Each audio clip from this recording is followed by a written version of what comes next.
Self-advocacy starts when you understand who you are. I understood who I am back then while I was playing rugby, and now I can say that it's just a diagnosis and just a blood disorder. These 6 ways of self-advocacy helped me navigate through and unlock that self-infinite in who I am today.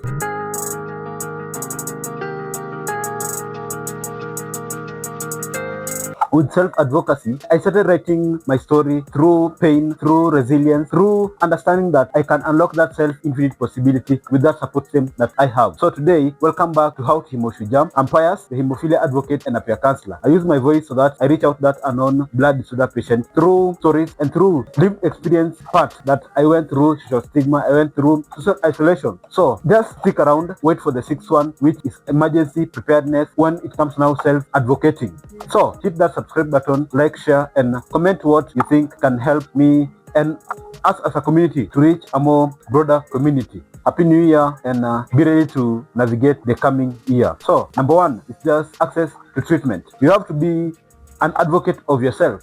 When you feel that you have an issue within you, you will have to set standards. You have to learn how to reach out to the hospital. You have to learn how to at least manage your daily activity so that you manage that treatment that you have properly. Remember, if you learn how to self-advocate, you'll be able to at least learn how to be your own Shujaa. As a Shujaa, you can use your power, you can use your voice, you can be a person that can even continue writing the story that will ignite hope in people's lives. So, number 2 is just education and awareness. You'll have to have that as a lived experience patient. You have to be an educated person. You've gone through self-awareness, you've gone through social stigma, you've gone through social isolation, you've gone through the healthcare system. How are you self-aware, and how are you being a Shujaa in your life? In my life, I went through awareness through when I had bleeding episodes. I went to hospital, and that's when now I became self-aware. That's when now I started raising awareness. But without you becoming your own Shujaa, how will you then ignite hope in people's lives? Without you becoming self-aware, how will you learn how to manage yourself in an educative and in a more aware self? So be your own Shujaa. Learn how to advocate. Learn how to self-advocate on the perspective that who you are and who you see things as the way you want to be handled. Number 3 is just preventive care. You have to learn how to prevent yourself from damages, prevent yourself from activities that harm yourself and harm your body. You have to listen to your body. You have to self-advocate your body.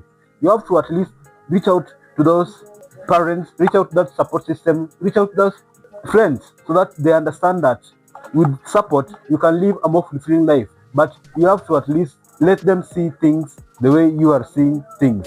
But don't let judgments cloud your mind. Let the perceptions of you write that story that you want others to see in your life.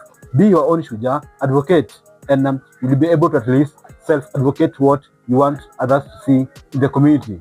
Go to the Voices of Shujaa, where now in Voices of Shujaa, you'll be able to learn how patients are using their voices and are using their stories to at least ignite hope in this environment, ignite hope in ways that you cannot imagine. Like, share, and subscribe. And if you've reached here, I thank you for the support, and let's all continue creating awareness and supporting community so that you can even ignite hope in people's life. So let's dive into number 4, psychosocial support. You'll have to go through challenges so that you learn how to self-advocate for yourself. Challenges like social stigma, challenges like building yourself, crafting who you are, crafting what you want to do in life. That's when now you'll be able to at least take those challenges one by one so that you learn how those challenges are teaching you to cope up with living with a blood disorder. I learned how to be a Shujaa through going mentally, through learning how to be a peer counselor, through learning how my strengths, my weaknesses, the time that I have, the threats that I have, and the time bound that I'm keeping to myself so that I'm able to at least tackle those small things into more actionable things and into more an improving self. Be self-aware and learn how to self-advocate. Use your voice, and remember, your voice, your power, your Shujaa.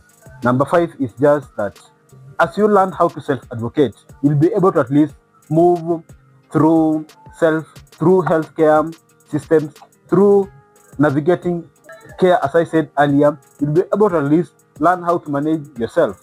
We'll talk about see. I learned something from the doctors, and when I went to the hospital, I learned something from them.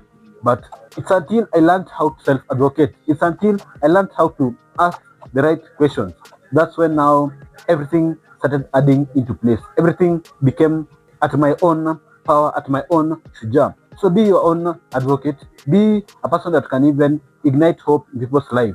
Be a person that can even listen to your own body, listen to your own thoughts. As you go to the hospital, be ready to ask questions that can even make you understand who you are, make you understand what you don't know.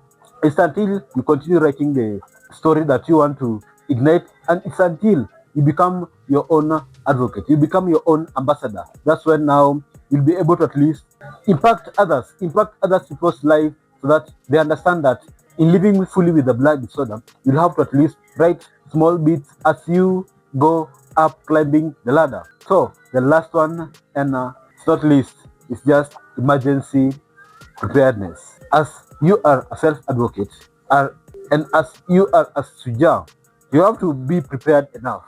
You have to at least know where you are going, and you have to at least understand that you can be a Shujaa that can even ignite hope in whatever that you do.